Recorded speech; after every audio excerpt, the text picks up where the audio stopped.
Dig in. Alright. Cheers. Cheers, mate.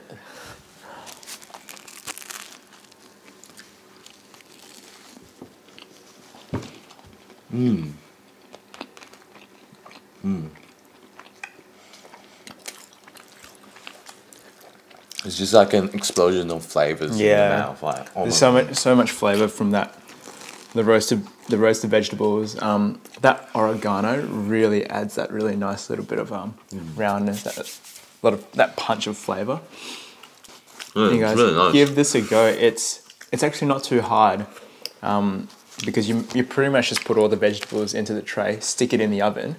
You know, you put a bit of love, a bit of care into the sandwich, and you get something really special.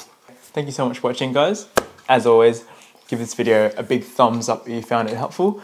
The code word for today is veggie sandwich. So comment that down below.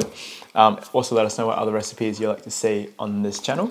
On Simple Cookery, we upload simple recipes and cooking techniques to help you guys get more confident in the kitchen.